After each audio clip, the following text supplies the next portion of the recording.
So, Dr. Umar Johnson has 4 questions for white supremacists. Coming right up.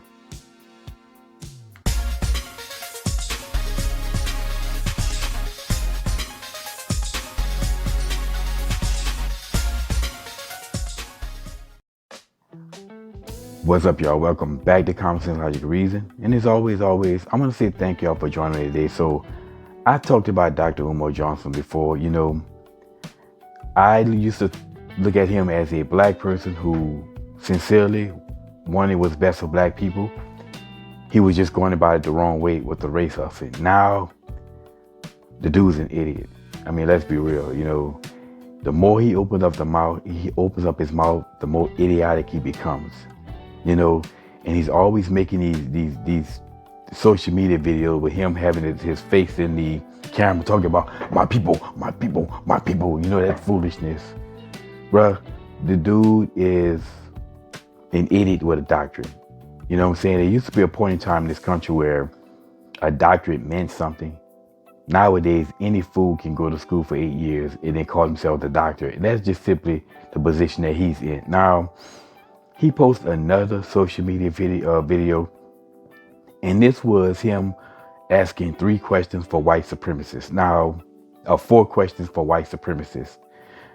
All these quote unquote white supremacists everywhere, all around us, that we as black people, we need to be hiding from white supremacists. The biggest problem that we have to face in this country as black people are white supremacists everywhere. But he poses these 4 questions for white supremacists. Much respect to the white folks who are here respectfully. Much respect to the white folks who are here respectfully. But I got 4 questions for the white supremacists. If you are supreme, and I assume that means genetically, intellectually, spiritually, okay? I assume white supremacy presumes that you are superior genetically, spiritually, intellectually, and physically. Let's do those 4.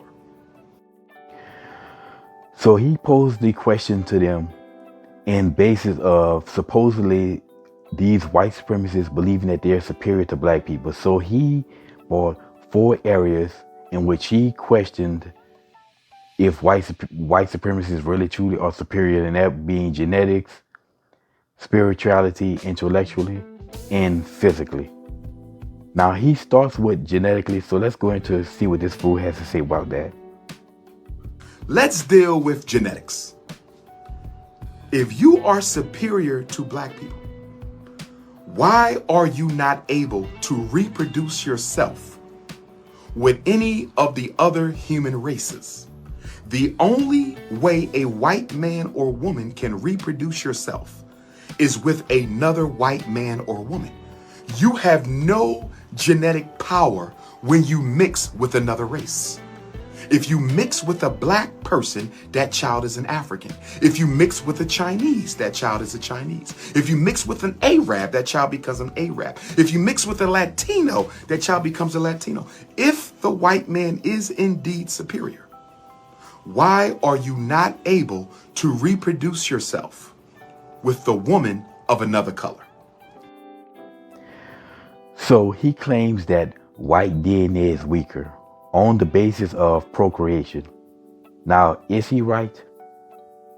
Not even remotely close. Jeez. Okay, first and foremost, there is no such thing as a weaker DNA. One particular race of people's DNA weaker than any other particular people's DNA. This is just him reaching the race hustle. So white people's DNA are not weaker. The truth of the matter is, well, let's say if a white person has a child with a black person, the white person's DNA is not going to be obliterated. That child is going to be somewhere in between both the parents. So let's say if I were to have a child with a white female, that child's skin complexion is going to be probably half a shade as mine, somewhere between me and the mother.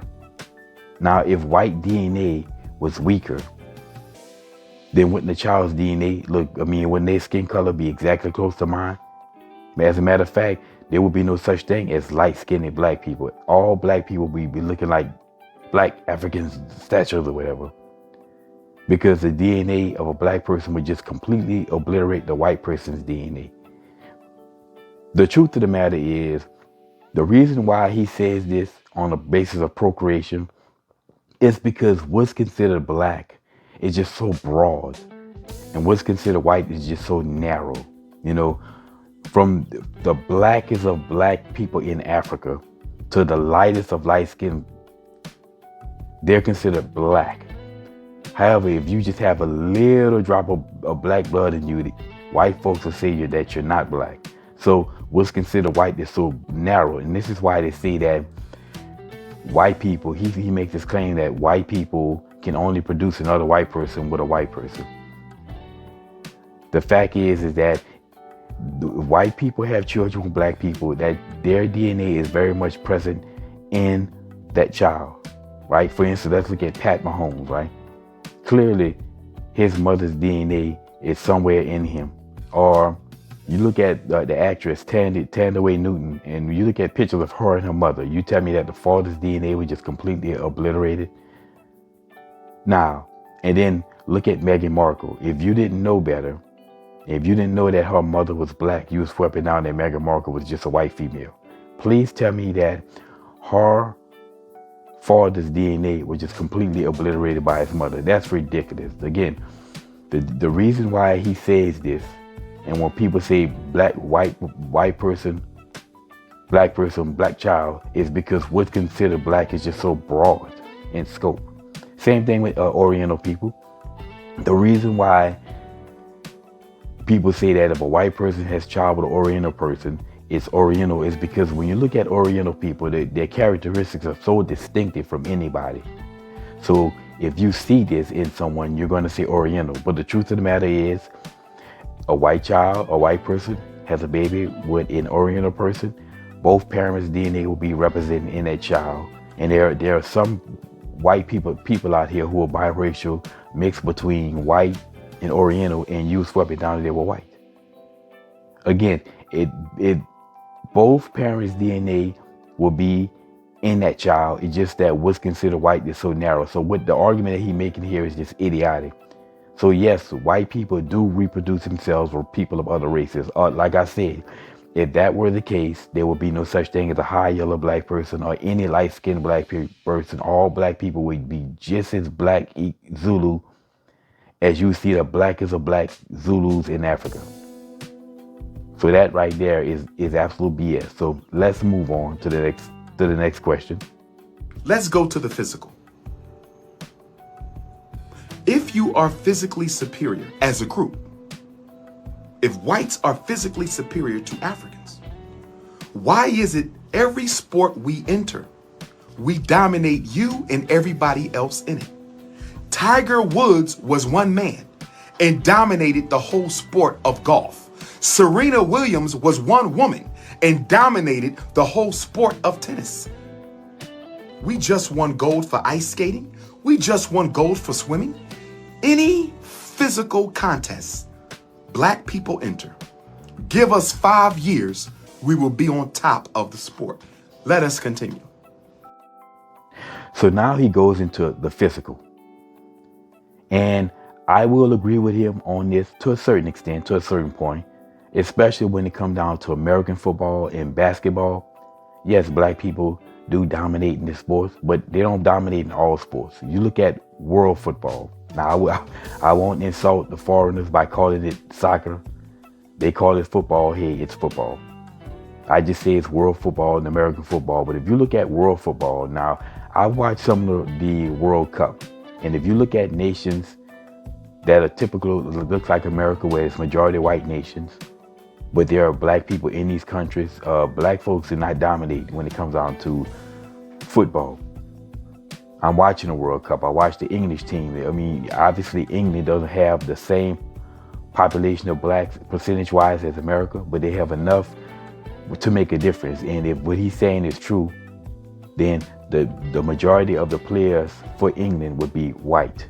Well, excuse me, would be black, but they're not.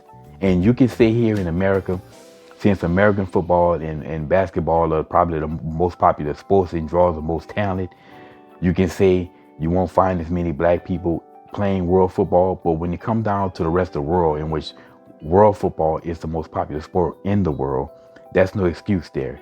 So black people, according to him, if he's right, black people in the UK should be dominating football. But if you watch, I've watched some English Premier games when they're televised here in the States, and I don't see that many blacks. I see mostly whites.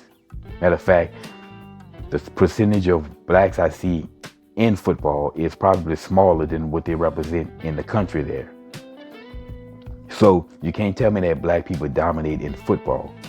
And as far as tennis, he brings up Venus and Serena. Yeah, they had their little run. So Venus started off, but Serena, she had a nice run. However, they've always been blacks in tennis, and Venus and Serena are just recent. So they've had this streak of run recent, and if what he's saying is true, then the women in tennis, they should be dominated because they don't have American football and basketball. Well, basketball now, but they most certainly don't have American football to draw talent away from tennis. But yet, they still aren't dominating like that. Sure, I'll give him one for Venus and Serena, but that's an anomaly. That's not the norm.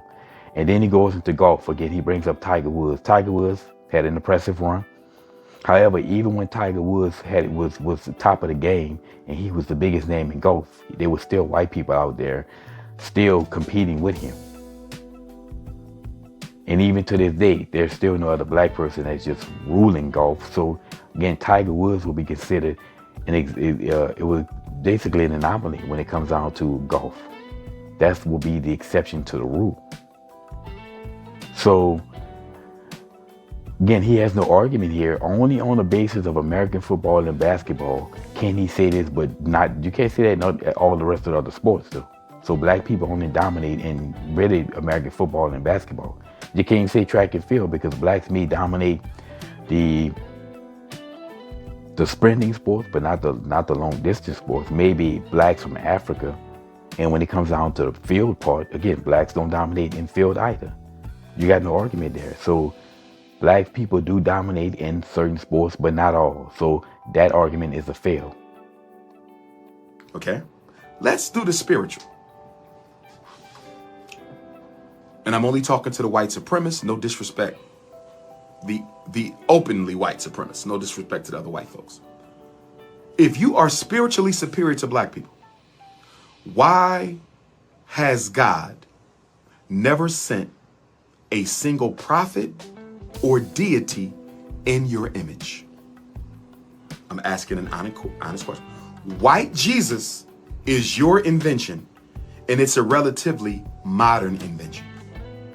White Muhammad is your invention, and it's a relatively modern invention. In fact, if we were to be honest, one of the reasons you created the superheroes,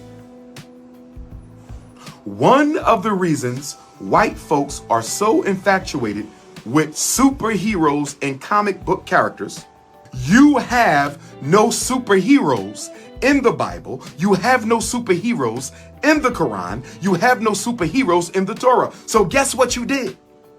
You had to make your own superheroes. And guess where you got them from? You know what you did? You went to African spirituality and you stole the archetypes of our divinities. You stole them, and I'm going to run them down to you right now. You stole Shango, the divinity of leadership and revolution. You stole his archetype. You stole his colors, red and gold. You stole his weapon, the double-sided axe. You stole his nature element, thunder, and you created a character named Thor. You went back and you stole Ogun. You took his machetes and you put them on a man named Logan. And Logan has 3 machetes on this hand and 3 machetes on this hand. The Wolverine. His power is like iron. His number is 3. And if you take the L off Logan, you almost get the name Ogun. Let me continue. You went back to Yoruba culture and you stole the divinity Oya. Yes, you did. You stole her element, the winds and the tornado. You stole her color, African woman, and you turned her into Storm. Halle Berry's Storm is the divinity Oya. Thor is Shango. Wolverine is Ogun. Aquaman, you stole Olokun, the owner of water, and you brought him to America and you called him Aquaman, the owner of the ocean. And then you stole Obatala, the father of consciousness. You stole the old wise divinity and you turned him into Charles Xavier, the elder of the X-Men, whose natural element is what? Consciousness. Okay, so now he moves on to spirituality, and this is where him being the idiot just really starts to show. Now, let me say first of all, nowhere in the Bible, and I'm Christian, I roll the Bible, I don't know about any other people's religion, they can keep their religions. You know, I go based on the Bible, but nowhere in the Bible does it focus on skin color or race. Nowhere in the Bible does it Jesus say, I want you to focus on what my skin color is. No, he says, I want you to focus on my message. So if he sends prophets, again, I couldn't care less about what color these prophets are that he's talking about. But if he sends a prophet with his message, I think Jesus is more concerned about you focusing on the message than the color of the person who's bringing you the message. And then he goes on with this false God nonsense, this African spiritualism. If you have a religion that tells you, I don't care what your God is, if your religion is telling you to worship superheroes, you got problems. He talks about some damn Thor, or the African equivalent to Thor, or Wolverine. Right, and then talks about Storm, even though Storm's character is black and has always been black. You know, why would white supremacists come up with superheroes to make them feel better? Why would they come up with a black superhero? Does that make any sense? Again, just go to show you where his argument fails. Then he talks about Aquaman and Professor X. I'm like, really, superheroes, Dr. Umar? Now, you telling me that white people need to make themselves feel better about themselves by coming up with superheroes, but yet you're saying that these are all original black African spiritualist gods? Well, or weren't they trying to make themselves feel better about themselves for coming up with these black gods equivalents? Like really though, I'm like, man, like this dude actually think? And then what kills me more is that this idea that African spiritualism is bigger and better than everybody else's spiritualism. Like African spiritualism is the original and everything else has come after. I mean, do you ever heard of the concept of people having the same similar idea? I mean, we have evidence in history where people who were separated by oceans, never contacted each other, but thought the same, had similar gods. But just, I mean, this idea that African spiritualism just supersedes everybody else's spiritualism is just flat out racism. Amazing how all the racists say some of the most racist things. But I mean, look, superheroes, bro.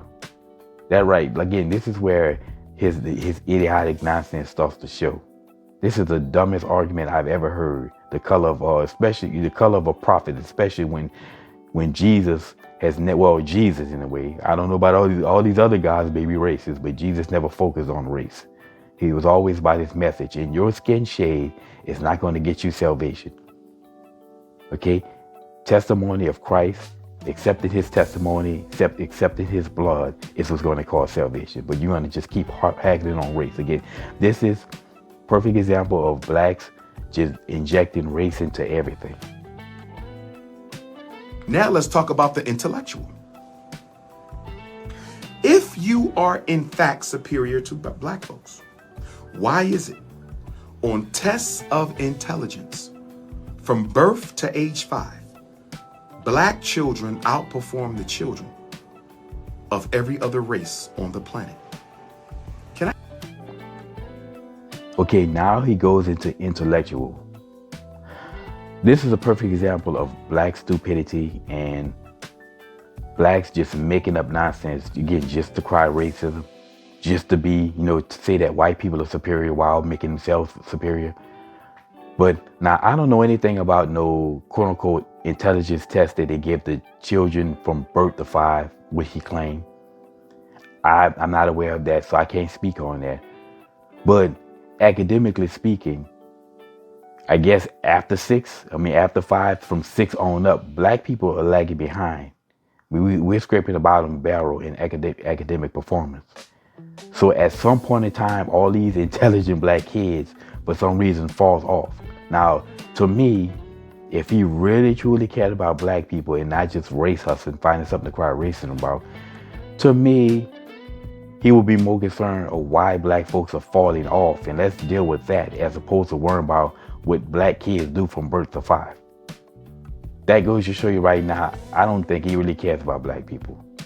He only cares about race hustling, because anybody with half a brain will say, okay, if black people are supposed to be so intelligent at that, from birth to 5, then what's happening to blacks in America after that? We should be focused on that if you really care about black people. But yet, he's found something else to cry race about. Now you're starting to see why I refer to him as an idiot, why I have no respect for this dude anymore. Because, having a doctorate means absolutely nothing. Clearly, he's proven that. The arguments that he make are just, in this video, were just stupid. Anybody with half a brain could sit back and think about, wait a minute, what you're saying makes no sense. White people are genetically inferior. Clearly, that's not the case. These superheroes, come on, man, you worship as superheroes. If you want to worship as superheroes, hey, that's on you. Me, I roll with Jesus. That's just how it is. But like I said, I thought I would post this video just to show you a perfect example of how race hustlers operate and how they inject race into everything. It doesn't matter what it is. It could be Captain Crunch. If he can find some racism in Captain Crunch, he will make a video of a face in a camera again, crying about how Captain Crunch is racist. That's just keeping black people stuck on stupid. And those are real victims. The black people who keep listening to this nonsense. There's a saying, an old saying, fool me once, shame on me. Fool me once, shame on you. Fool me twice, shame on me. But how long are black people going to keep getting fooled by this nonsense? I just don't understand. Anyway, y'all, that's my 2 cents on Dr. Umar Johnson's 4 questions for white supremacists. And as always, y'all, until next time.